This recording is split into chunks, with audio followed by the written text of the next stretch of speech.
Hey guys, I'm Brianna and welcome to my Geekdom, where I take you on a tour of things across platforms that I just happen to love and or have opinions about.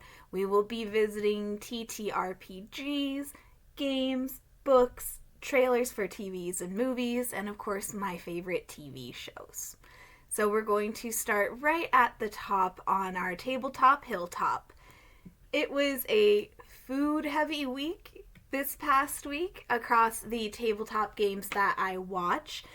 Starting with D20, we all know how important Bert and his Aioli have been, but specifically Wheelwell's Nat 20, where he slides into the galley, glitter from his pockets everywhere, and is able to save Bert's life after a good dollop of aioli and being yelled at by Siobhan's character Van. Save her goddamn husband, Wheelwell. As much as I love you, stay on topic. Stay focused, buddy. You can do this. And I really hope that we get a scene in the finale this week of not just Max, but Wheelwell standing up and coming face to face with the Gotch family and all of the brothers. Like, let's see Wheelwell be solid. He was solid at the beginning. He's been Wheelwell ever since. And I really want to see him come through for Max. And I know that's going to be a roll of the dice. Then the other shout out in the Cloudward Ho reality is Allie leading the charge to full on just getting Straka's mouth. And then everybody following suit. That, oh my god. Rick Perry and the team behind that Straka figure, bravo. Like, honestly, that thing is gorgeous. I have no idea how you guys can possibly do that art, but it was amazing, and I hope that we get a little bit more, especially now that everybody is in the mouth. And we've got what's her name, the one that Maria is trying to save, the queen. She's in the top, so they're going to have to go face her. God dang, why can't I remember her name?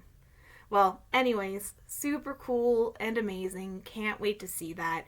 Hope that we get to see Mr. Big Britches as well coming up into the sky. There is going to be a lot happening in this final episode to really wrap things up across the board.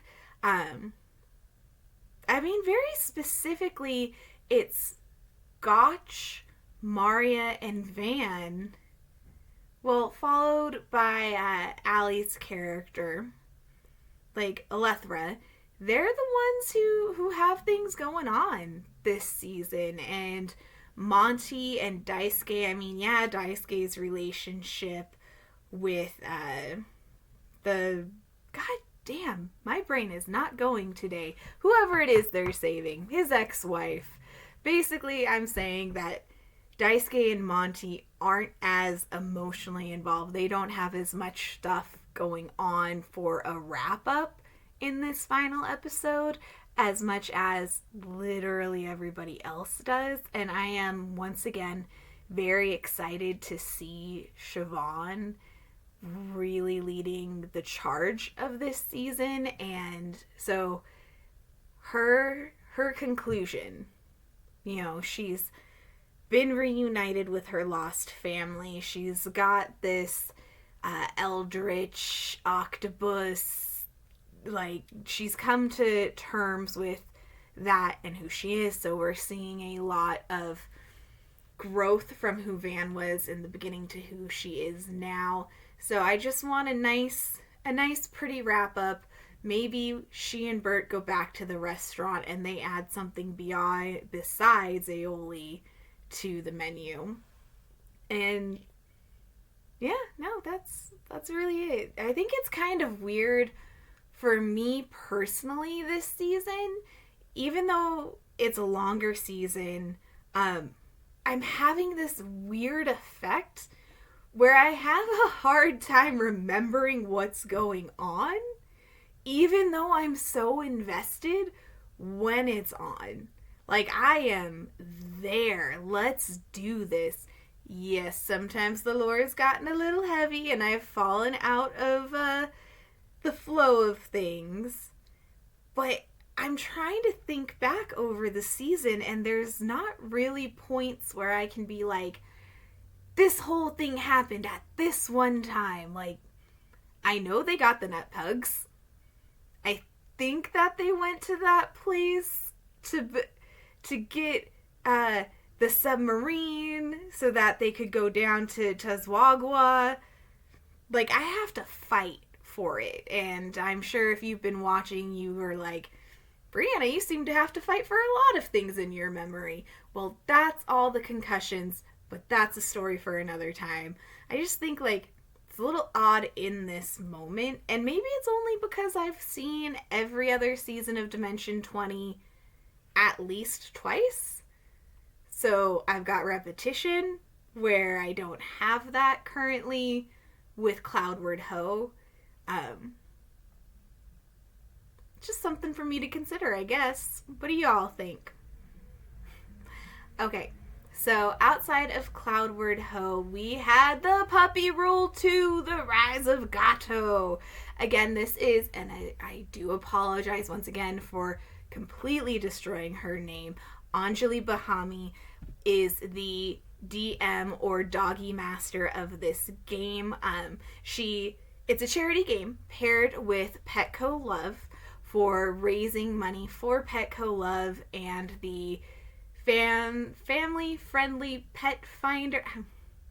I don't know. Please help the pets. Donate if you can. If you are watching this on the week of October 20th, it came out on Monday night. At the end of the live play game, they were at $13,000 in donations, which is absolutely fantastic. And they said that donations would remain open for a while longer. I think they said to the end of the week. So please, if you have the ability, go check out the Puppy Rule. Follow instructions for donating. But the idea of this game is that our players, who are familiar faces in the TTRPG world, are playing as their pets. Anjali is her dog Charlie, who they sadly lost this year. Matt Mercer is his dog Omar. Ashley Johnson is, again, sorry for your loss. Sully, her dog Sully. And I can't recall the name of the other two players because I did not write it down. But they were all in the first Puppy Roll. They returned to the land of Doggo, where they meet Pablo, played by Jenny D. You know her from the TTRPG world and her cute little, I freaking love them, the D&D Barbie dolls she makes. Those videos you'll see on Instagram, they are so cool. Like, that is an amazing level of patience and detail. I think the Barbarian's gotta be my favorite. So she was at the end of the first game as the villain, and she returns in this game with Emily Axford playing her cat Bruce, the Saucerer. There's so many pet puns, guys. You cannot... I don't know how Anjali said half the things that she said in this world that she created. Absolutely amazing. Tongue twisters across the board. But the cats are trying to make Gato. So they're trying to make a cat land that's as cool as Doggo, but things have gone awry, so Pablo has come to meet his friends to see if they can help them figure out what is going on in Gato and get things back on track. The artwork. Julia Madalena, absolutely beautiful. She did all of the artwork for the pets. The one for Omar with the little squirrel on his shoulders, stinking adorable. Milton, his little face, his little pug face, his little squished nose, so dang cute. They got paw ports. So there was new art for this season so that they could travel between Doggo and Gato. Absolutely beautiful. I know that there are ways to donate and purchase and find a couple of other artists if you are liking that artwork and you kind of want it for your pet too. I'd love to do one for my star, RIP star. I think she would 100% be what I tend to play, which is a rogue bard combo. Yeah, I think I'll have to look into that, see if I can save up for Christmas present for myself. But yes, please head on over to YouTube, check out the Puppy Roll and the Puppy Roll 2. Donate if you can. Just like with anything, life is hard, but if we have the ability to give, it's cool. If not, that's cool too. That's just how life is sometimes. Now, we've had Aioli, dog treats. Next is going to be apple martinis because I am all caught up on Push the Roll with Ross Bryant.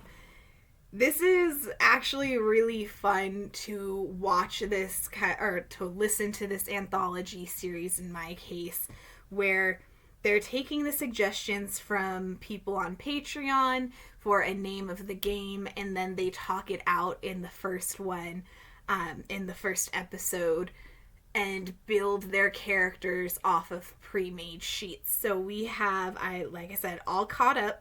The first game was The Obverse of the Mirror, set in Victorian England, about a seance and a cursed mirror where things go awry. Super dope turtle in it. That seems weird, but listen to it. It was great. Then we have The Day We Met? Question mark. What happens when Sex in the City meets horror? It was a rom-com gone haywire, and the way that they hit tropes, like a hot half-naked guy in a towel opening a door with a southern accent. They put in Mr. Large instead of Mr. Big, working in kind of that tech feel and the magic and the kind of cult aspect around technology fits so well for that early 2000s time period that they were putting it in. Super cool. There is a little bit of body horror in that one at the end. Yeah, it's if you've seen a lot of horror and you can imagine it, it's bad. If you have no imagination and you're just like, this body twisted into a triangle, you're fine. So listen with that in mind. Then the last one they did was, what makes that windmill bleed so?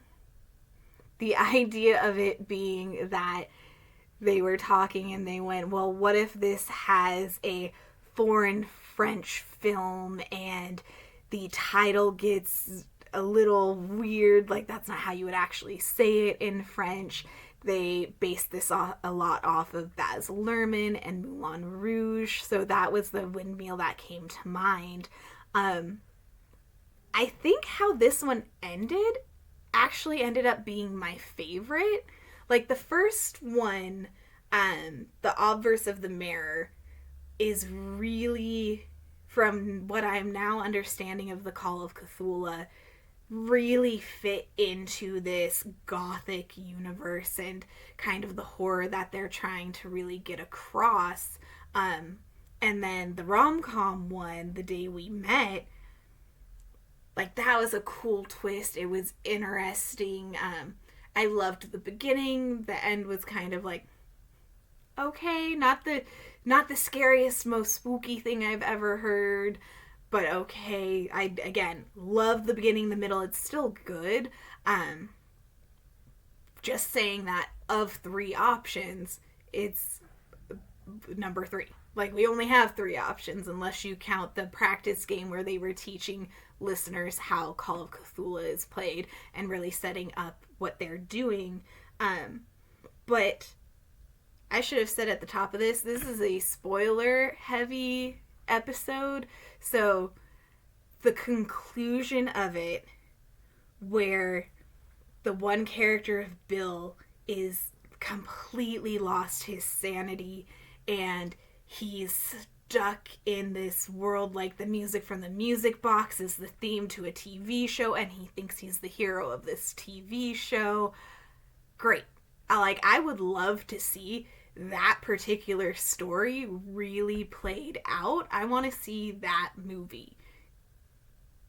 Across the board, now I kind of want to cast that movie because they were making so many jokes about Baz Luhrmann and the accents in Moulin Rouge, so I kind of just hope John Lithgow would make an appearance in it.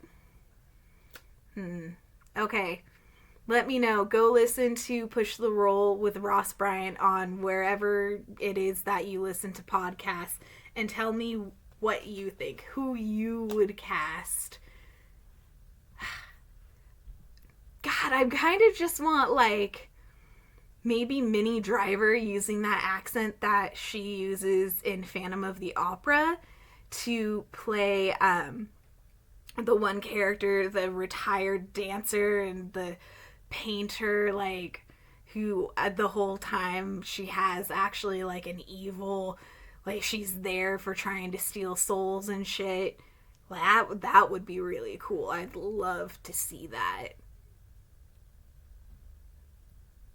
This is my problem. I start thinking about things and then it takes me a minute to come back around. But please check out Push the Roll. I'm going to keep listening. I'm kind of excited to see where this goes. So everybody loves a long campaign, but if you're in multiple campaigns and you're listening and or watching different TTRPGs, then that's a lot of campaigns going on all at once.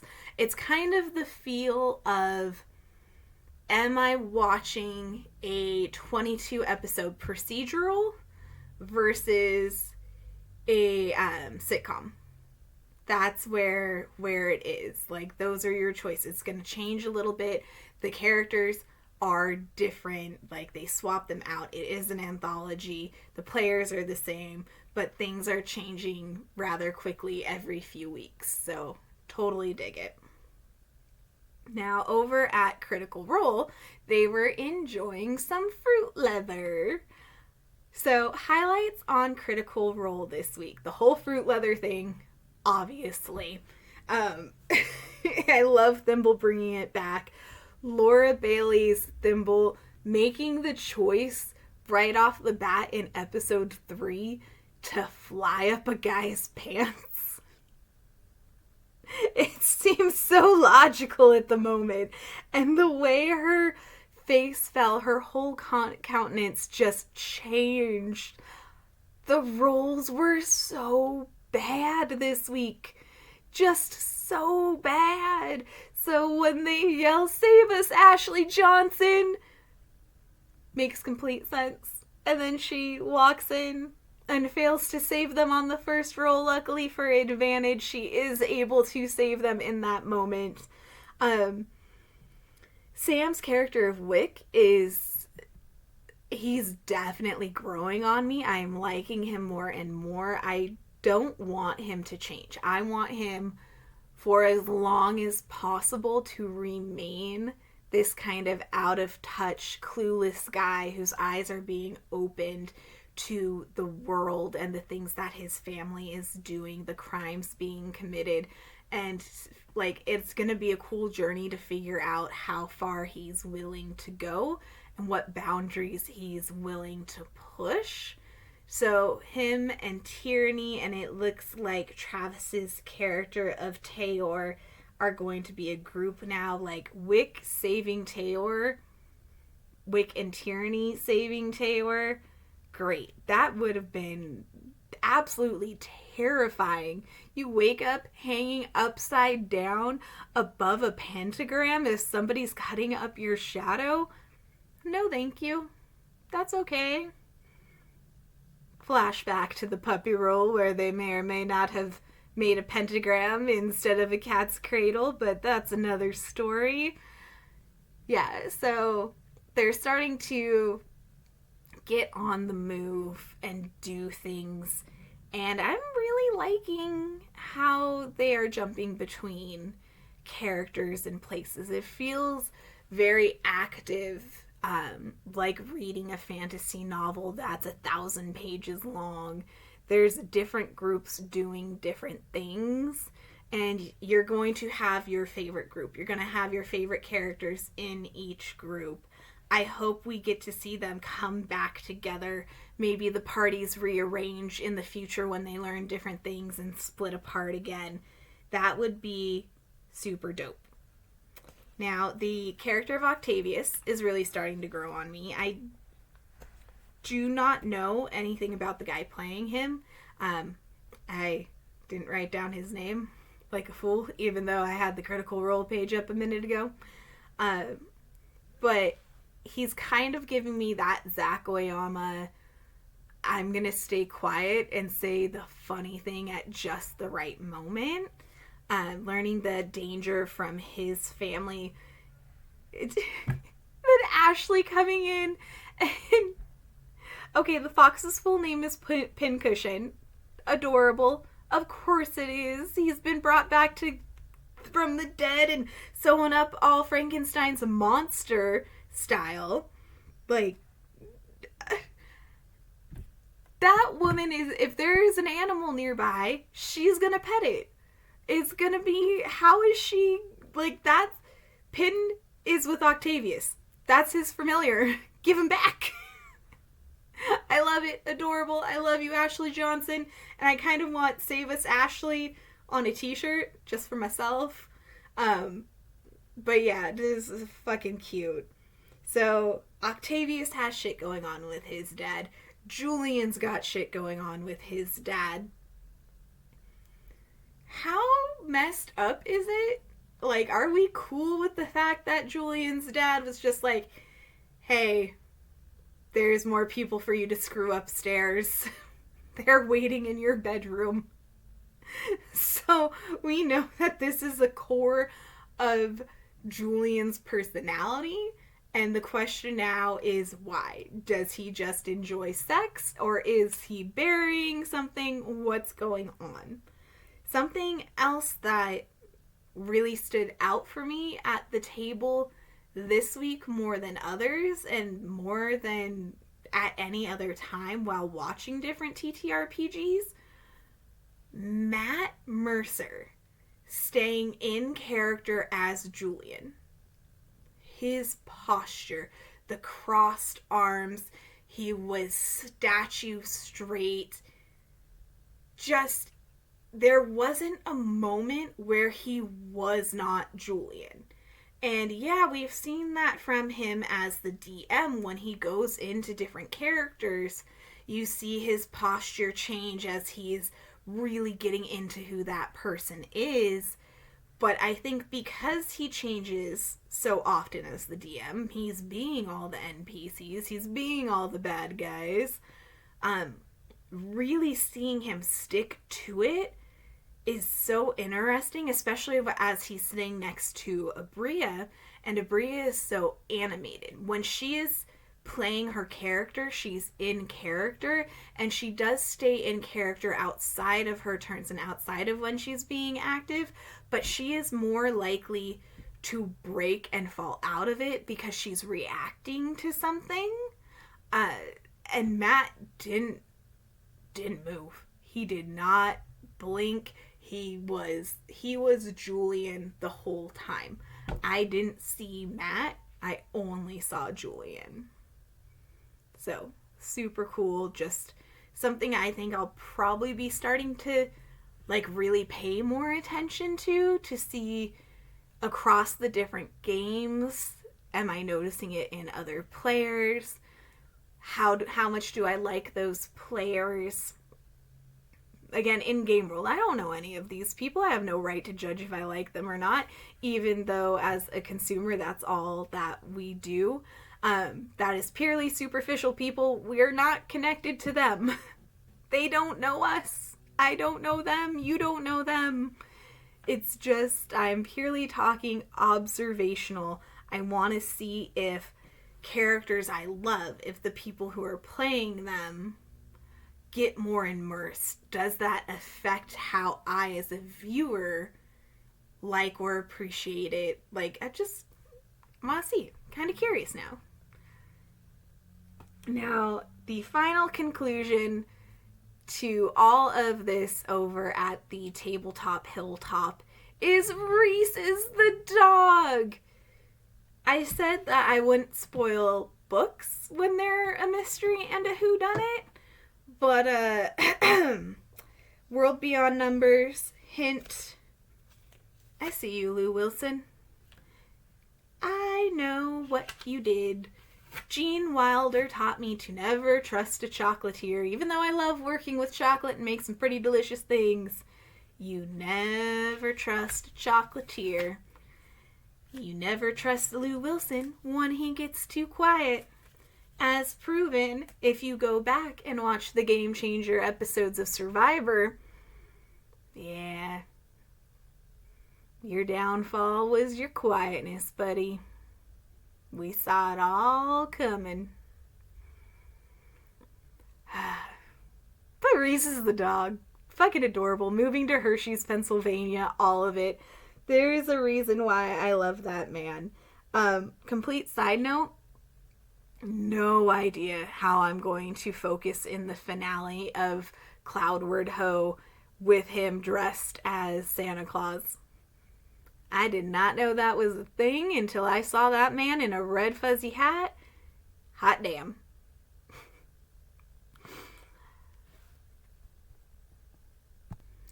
Now, over at Preview Park, there's a few trailers that were sticking out to me this week, especially since I think it was probably while I was talking to my friend and we were watching Cloudward Ho together, we started talking about the 2006 Robin Hood starring Jonas Armstrong that she had missed. They aired at the same time as Merlin, and she had seen Merlin, but she hadn't heard of the Robin Hood of the time. So, love both of them. I am here for it. Merlin is above Robin Hood when talking about those two specific things. And lo and behold, in doing so, this week, 2 trailers dropped. One for a new Robin Hood TV show starring Sean Bean as the Sheriff of Nottingham. That will be airing November 2nd. It's a Sunday on MGM+. And then we also got a teaser trailer for the Pendragon Cycle, Rise of the Merlin. Apparently this is a book series I have never heard of, did not know existed. The reason why I bring these guys up, and I'm not excited, is because they're both so serious. The vibes in them are darker. I like my Robin Hood and I like my Arthurian legends and Merlin with a little bit of lightness. Give me the comedy. Yeah, go dark. Do that shit. But at least in the trailer, show it one joke. Nothing. There appears to be no sense of lightheartedness in either of these things at all. And I am sad because as much as I love Merlin and Robin Hood, and these are 2 stories I grew up reading and watching across different types of genres, another moment when I should have known about my sexuality and being bi is fucking The Princess of Thieves starring Keira Knightley. I am not supporting anything that she has currently said in regards to J.K. Rowling and her role there. But since I brought it up now, disagree. I am purely saying that while watching The Princess of Thieves, I should have known better. These things, there's clues, man. And what I love about bisexuals is, for the most part, someone has to tell us that we're into both men and women. We just, as Buck did in 911, assume everybody is the same way. Apparently y'all aren't. Who knew? So back to my original point, we have a new Robin Hood, we have a new Merlin. They are both dark as fuck looking. No fun at all to be seen from these trailers.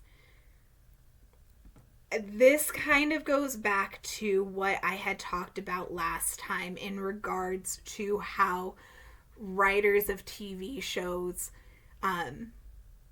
are doing darker things, how they're not doing themed episodes, they're not doing trope episodes, because those have a lighter perspective most of the time, so that we can look at the darker thing going on in the show and view it clear. Coming from a lighter perspective, it's not as daunting, and we're able to view those things with clearer eyes. Yet writers and studios right now are stuck on everything just being dark and serious all of the time.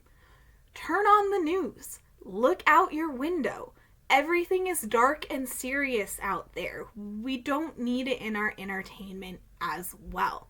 When people question why are so many women specifically, but so many people flocking to K-dramas and to Asian television, it's because these things are lighter. They're still addressing very serious issues, but from a lighter perspective. That friend who uses comedy at moments of high tension, it's because we're looking for a way to deal with something. There was a moment when my mom passed away and I was cleaning out the fridge and we were preparing to sell the house, and I had lost my temper and my cool, and as I'm cleaning out the fridge, I said something along the lines of, well, this is expired just like Mom. This helps us deal with trauma, deal with the bad things.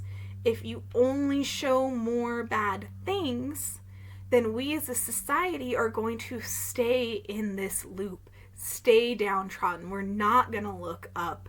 We're not going to really get a chance to breathe. So, fuck, just one joke. It doesn't look like there's a joke in either of these, and that makes me less interested and sad. So, I don't think I have access to MGM Plus right now. If I have a free trial, I might go check it out. If I don't have a free trial, I'm absolutely not paying any money for it. The teaser for the Pendragon cycle, that is, I believe, for 2026, so it's only a few months away. No idea what it's going to be on or where to find it, but that will also be a television show. Let me know if you've read these books. Is it something you love? Should I try it out? Or is it something to just pass on because it's as dark as that trailer looks? Now, the last trailer... Oh no, I have two. Nope, I have one trailer and one there was not a trailer. Okay, so the one that there actually was a trailer for, on Disney Plus, you can find, it will be coming soon, this manga, Twisted Wonderland. I have had this sitting on my shelf for 2 years and I have never cracked it open until literally just this second. Hey, look at that classic art. That's cool. Wonder what's going on. But yes, so they are making an anime on Disney Plus off of Twisted Wonderland. That should be coming soon. The art looked great. It made me want to actually pick up the book that I picked up forever ago and see what's going on. So take a look at that. I'm sure at least someone in your family has Disney Plus, because not everyone keeps those books and movies on their shelves like I do right behind me here. The last one is Joe Baby. I went looking for a trailer. I couldn't find one. Granted, I didn't look very hard. I just went to IMDb. But I just learned about this yesterday on Kenneth Cho's Instagram. Kenneth Cho, you will know as Chimney from 911. Apparently it stars Kenneth Cho, Deacon Lockman, and Ron Perlman. if you're wondering why do I know the name Deacon Lockman, that is because you have seen Dollhouse, you have watched The 100, and or you have seen Agents of S.H.I.E.L.D. I love her. She disappears into amazing roles all of the time. I mean, it's why she was one of the main cast members on Dollhouse. Super excited. I guess it's someone steals $10 million during a shady real estate transaction. I'm going to go find it. It is currently on Amazon. So if you are one of the 911 fans out there, or if you love Kenneth Cho from his role in Captain America, Agents of S.H.I.E.L.D., Spider-Man, if you know either of these people from the MCU, then yes, let's all go check out Joe Baby. In the television subdivision, I followed through, and if you are looking for my feelings on 911, I have 2 recap episodes, one for episode 1, one for episode 2, and strangely enough, the space plot is working, and I love it. I also quickly mentioned my feelings on 911 Nashville, which I will summarize real quick here. I did not expect LeAnn Rimes to be the show stealer that she is. 2 episodes, 2 scenes. I'm done. What is up with that lady? Because it's shady. I don't trust her, and it's going to be really interesting to see what's going on. One thing that I did not notice with 911 Nashville, so I refer to 911 as my little gay firefighter show. It has been since day one. All those people who freaked out when Buck came out as bi, it was always gay. I mean, Athena and Michael got divorced for being gay. Like, that's what happened. It was always the gay firefighter show. 911 Lone Star, Rob Lowe's son, gay, cop, gay. Like, the gays are all over 911. I have not seen a gay yet in 911 Nashville. Kind of hoping that it is it's Cammie in the call center. I don't know why. I just kind of think that she should be a lesbian. Put it out there. So we'll see what's up and if that is right.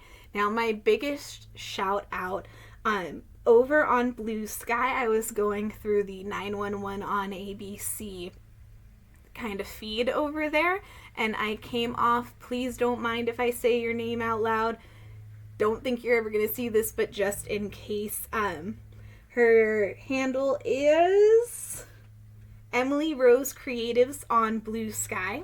She had some beautiful artwork, but she caught, and I cannot believe I missed this, her little cartoon was of people picking on Buck for having a clipboard and him going, "Don't do that, a clipboard saved my life once."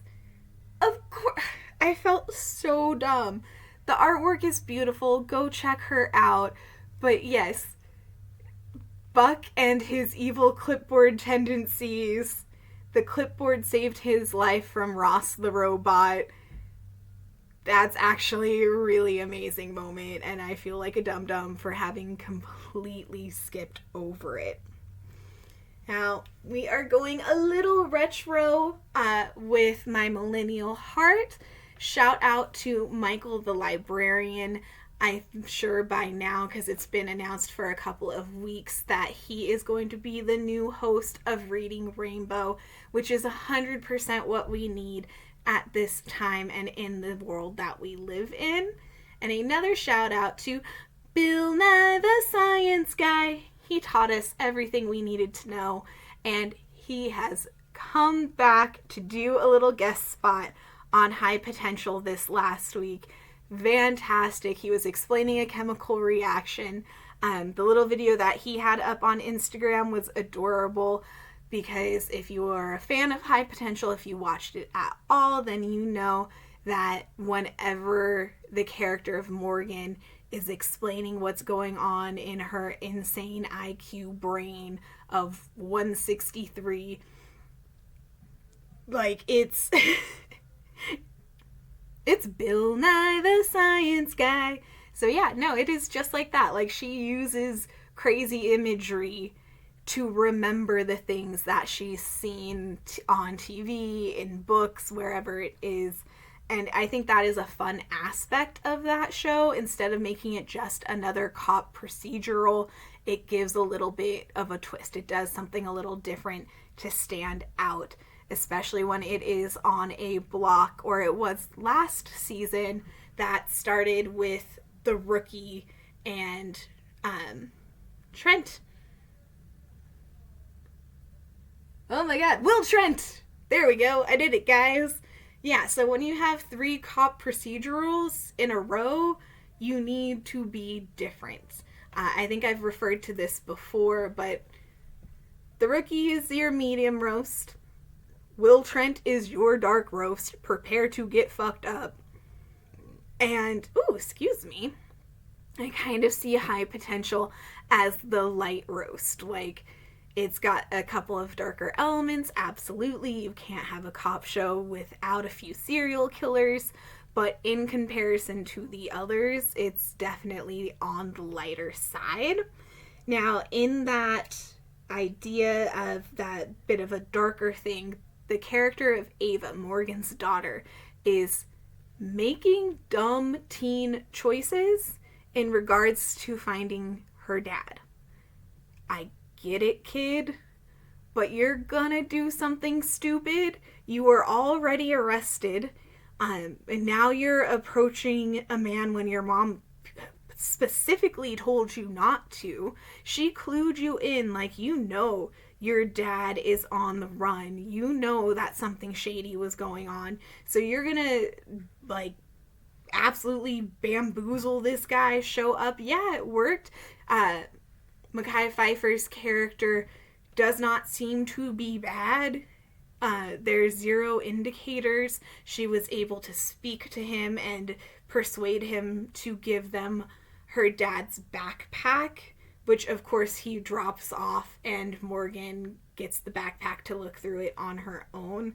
But I am scared for these choices that Ava is making, and I am worried for her safety. Please do not be in danger, innocent child. And where do I think that danger could come from? Steve Howey.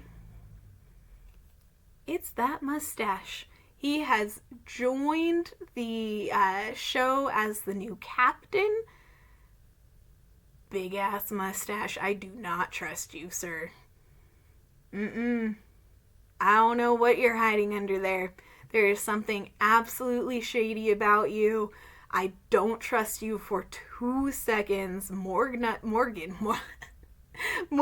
does not trust you either. And I think that we are both right. You are the reason why her husband disappeared and why Ava has lived without a father. You are. I see you. Yeah. Now, over on Dropout 20, we have Dropout 20. Oh, Dimension 20, Dropout TV. So there's actually some interesting, I legit saw it right before I started recording today. Make Some Noise came back with the Noise Boys. I absolutely refuse to try and sum up any form of improv because that's real dumb. It's only funny when you're watching it. The rest of the time you just sound like a crazy person trying to explain it. And you're like, no, trust me. They were opening a bottle of wine and then the guy fell. No, I just sound like an idiot. But the thing that I saw right before hopping on here was the new Dropout Superfan account. It was Sam Reich talking about how when they made the announcement earlier this year of the price for Dropout being raised by $1, he got a bunch of comments about people saying they would pay more. So the Superfan account, again, only saw this post on Instagram. I did not go looking for more information. But you're going to pay a little bit more. You're not getting any crazy amount of extras, a few behind the scenes things, but it is to help them pay for scripted shows and animated shows, which means more stuff is coming to drop out, and I'm really excited about it. Now, before you rush out and do that, if, again, it's not, the price isn't changing for everybody. It is purely an option. You can have a super fan account if you want to. But just in case you were going to go get one and upgrade it, maybe spend a few bucks this month towards the puppy roll. Do the puppy roll first, then get your super fan account. Just my opinion, if you have the means. Ooh. Finally, this is like legit just for me. But also on Instagram, I saw a post for an application for crowd control audience members. Filled that out. Fingers crossed. Let's see where that one goes. But I'm sure that you can find it as well, either through Dropout or if you go find crowd control on Instagram, and the link and info will be there for you as well. Now, the final thing we have going on in the television subdivision is a friend finally convinced me to go back, get HBO again, watch Peacemaker. It's as great as everybody was saying. I'm only 2 episodes in. Of course, like, I wasn't not watching Peacemaker. HBO is just so expensive. So much. But John Cena, his acting, God, he's come so far from, like, when he first made that switch from being just a wrestler and also going into acting. Shout out to his episode of Psych playing Juliet's brother. Fantastic. He's great. Showing up at the end of Psych the movie. Like, yeah, I love John Cena. I've always liked him. His acting has just improved, is literally all I'm saying. I cannot imagine anybody else playing the character of Peacemaker. Now, I will probably do a more dedicated individual episode to the show as a whole later on once I've finished it. But right now, I have 2 things. 1, why Robert Patrick? I already told you guys I've been kind of comfort watching Scorpion.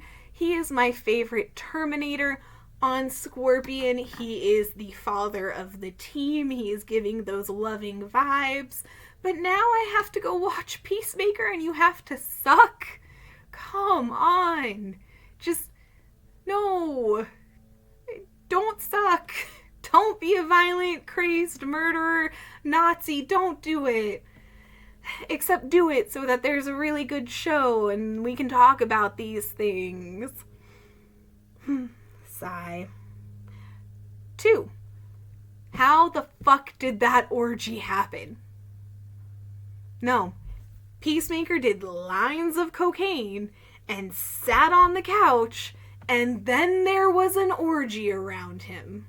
I asked my friend that I'm watching with it, is this in his mind?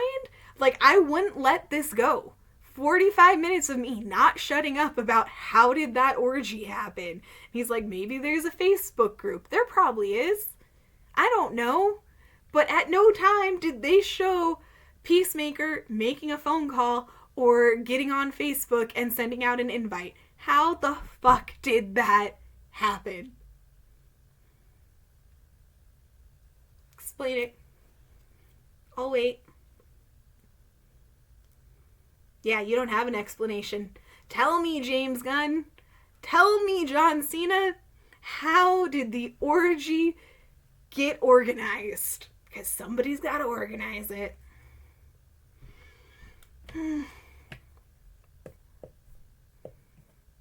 Also, what do the neighbors say? Like, I mean, I don't care. I'm just curious. You've got that many people. But I guess, you know, obviously you're wearing clothes when you go into an orgy. What is the noise level like? Like, Did his neighbors call the police about the sound levels? So many questions. And Argus is parked outside.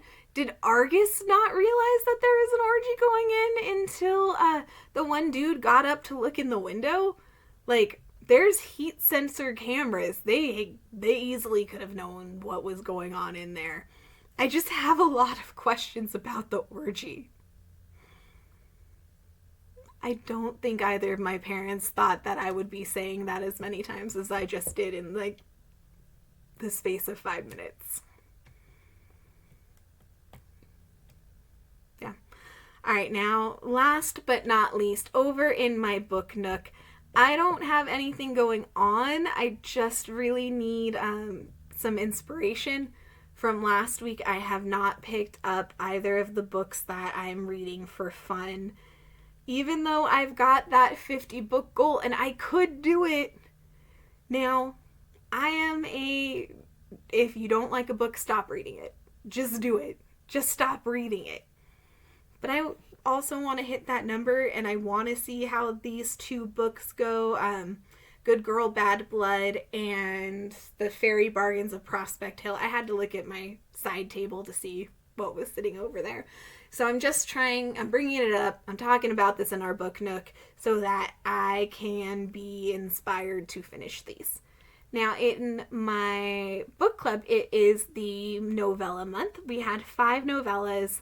I've read 2.5, so I have 2.5 to go. Same thing, I just kind of hit a wall, and I only have, I can finish 1 of them. I can make 3 out of 5 before the club meeting. So I'm gonna push myself. I'm gonna get that 3rd one. And very last but not least, shout out to literally all of the libraries on Instagram. I don't have a particular favorite, but my feed is full of them now. Find your local library, see if they have an Instagram feed. Find and follow all the libraries that you can. I have libraries from across the country. Librarians are so goddamn creative. They are making great content. They are there. They help people. They're there to encourage people, to help answer questions. Your local library is a fantastic resource for entertainment and information. So please make use of it. But just to support these groups in whatever little way we can, the libraries, find them on Instagram, watch the videos, have a few minutes of entertainment if you are a book lover or just a little on the weird side. Now, that is currently all I have going on in the Geekdom. Thank you guys so much for visiting me. Please come back, and I think the next one I will have... Oh! The next one I'm gonna have... I gotta do a Halloween theme, because how could I have talked about a Halloween, about themed episodes, and then this coming week on High Potential, this coming week, I think it's tonight, it's Tuesday for me, so it should be tonight, they're doing a Halloween episode. So yes, I think next week I will have to have a Halloween episode to support my love for theme and trope episodes and Halloween in general. So come visit me again, check out my 911 individual episodes, and I'll see y'all next time.